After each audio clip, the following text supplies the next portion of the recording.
ஓபிஎஸும் டிடிவியும் இல்லைன்னு சொல்லி நேத்து சொல்றாரு இபிஎஸ்.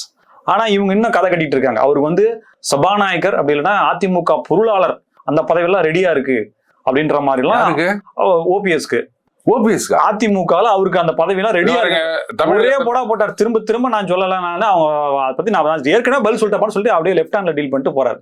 இது திமுக செய்யற வேலையா அப்படின்ற மாதிரி கேள்வி வருது. தமிழகத்துல இனிமே ஓபிஎஸ்ன்றதுக்கு சான்ஸே கிடையாது. ஒன்லி ஏபிஎஸ் தான், assured pension scheme. Okay, OPS is a burden அப்படின்றது எல்லாருக்கும் தெரியும். ஓல்டு பென்ஷன் ஸ்கீமும் இல்ல, பன்னீர்செல்வம் அவ்வளவுதான். ரெண்டுமே வந்து பர்டன் தான். அதனால எந்த பிரயோஜனமும் இல்லை. அதனால இனிமே அது தலையிட இருந்தாலும் வராது. அது அரசு ஊழியரா இருந்தாலும் சரி. அமித்ஷா நிர்பந்திக்கிறார் சேர்த்துக்குங்கன்னு சொல்றாங்க. யார் சொன்னது? தகவல் வருது இல்ல? தகவல் 1008 சொல்லாங்க.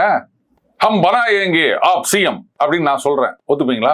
நீங்க போய் சொல்லுங்க, அது மாதிரி அருண் சொல்லிட்டாரு என்ன சிஎம் ஆகிறாரு அப்படின்னு 4 பேர் போய் சொல்லுங்க. உங்களதான் பைத்தியம் நினைப்பான். அதெல்லாம் விடுங்க.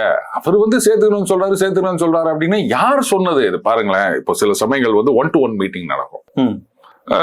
ஏதோ ஒரு லாங்குவேஜில் பேசுறாங்கன்னு வச்சுக்கோங்க, இல்லை லாங்குவேஜ் தெரிஞ்ச தலைவர்களையும் கூட வச்சுக்கோங்களேன்.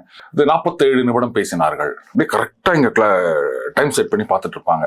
அப்போ வந்து அவர் கோபமாக பேசினார், இவர் வந்து சாந்தமாக சமாதானம் செய்தார், இப்படிலாம் வரும். அப்போ அந்த 1-to-1 மீட்டிங்ல சம்மந்தப்பட்ட 2 பேர்ல யாரோ ஒருத்தர் தான் சொல்லியிருக்கணும்.